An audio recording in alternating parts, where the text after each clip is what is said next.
Freezing day at Rosehill for the top-up show. Mark Lambourne and I, we're doing our best. We're here, we're battling away. Yeah, wind behaving itself at the moment, and perhaps not going to be that much of a factor. It depends on the gusts, but really the forecast wind is only 27 k's. So, nonetheless, a little bit of cover, one off or running irons, probably the way to go today.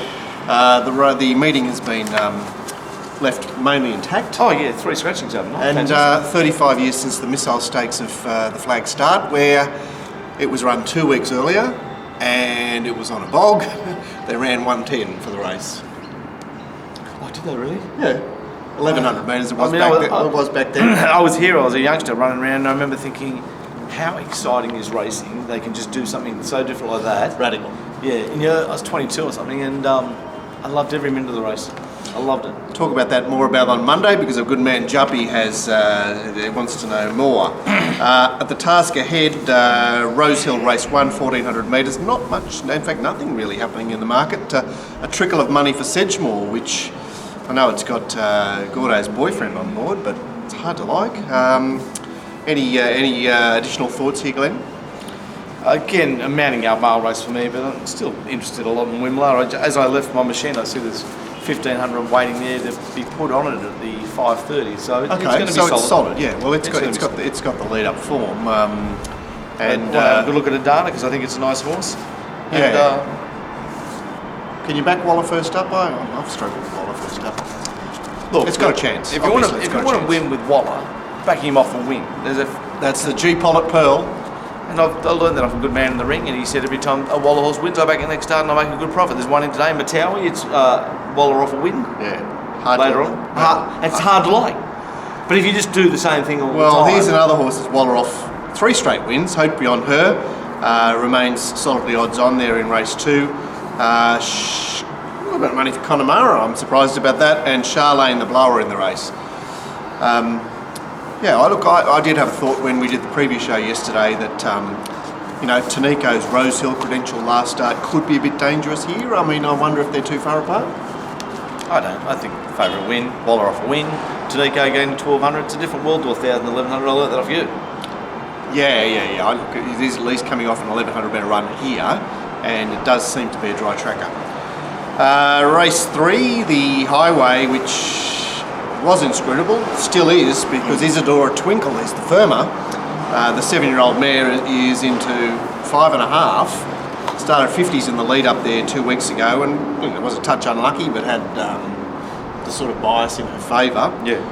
Apache Junction, a good man has touted Apache Junction to me, which I must admit I failed to see, but it's another horse that's met with some support. Bit of clarity here for me. The numbers are 1 to 15. If you're in the pub this afternoon, find a dartboard and whatever number you hit, have $10 each one. That because fair income. Highways are hard enough, and then they throw 1800 metres at us, and that tends to be impossible to bet in. I won't be betting in the race, Mark, and that's unusual for me. If I am betting, I'll be laying the 3 favourites and holding my fingers together. And Isadora Twinkle at 550 just seems ridiculous. One of the features is the Missile Stakes, which is now a ho-hum 1200 metre. There's no complications or it's formulaic now, isn't it? It's just like, here we go.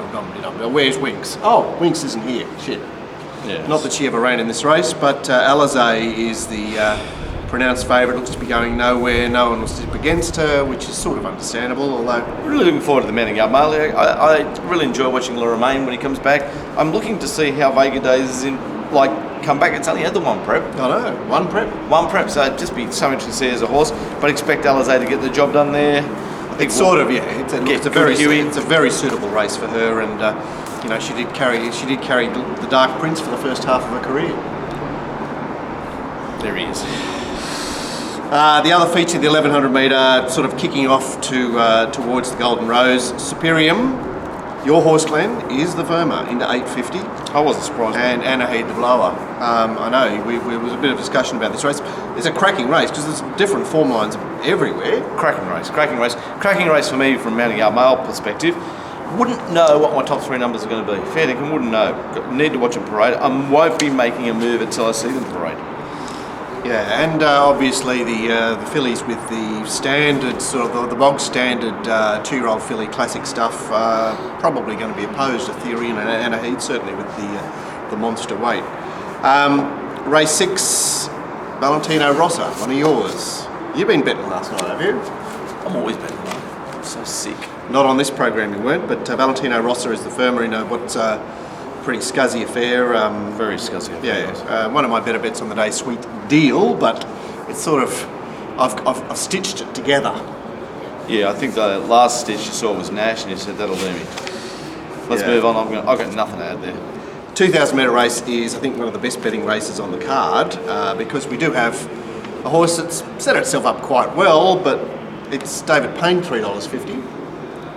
Well, can you find a bucket to puke in? Because, like, how can you ever take $3.50? I wouldn't take $3.50 David Payne to Tours race. I don't know. Some my supporters took short odds to Silent Explorer on Wednesday. I think I got $3.90 and Watch the jump at $2.40 and cursing myself not getting completely out of it.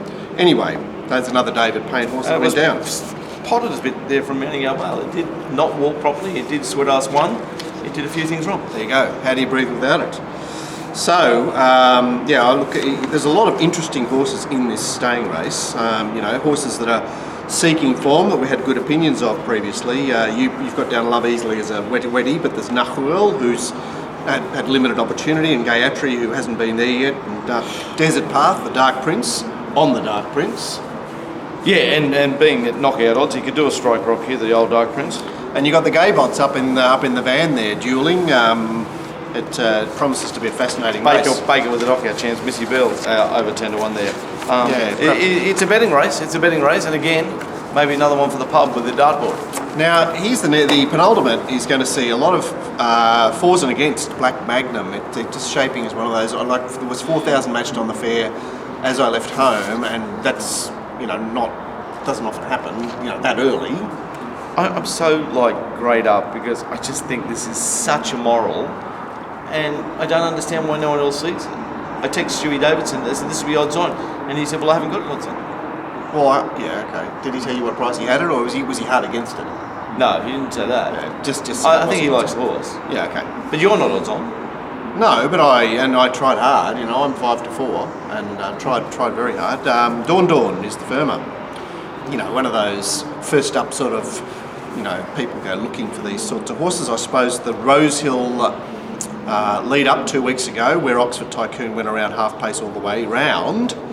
I see Paul Joyce saying, well, it's the one, but last time Dawn won a race, it carried Robert Thompson. What was it, 18 years ago? It hasn't raced for a year. Robert Thompson won it. That can't help a horse on a Saturday going forward.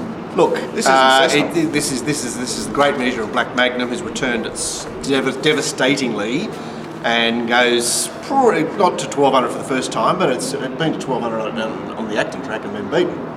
So, as I say, fours and against.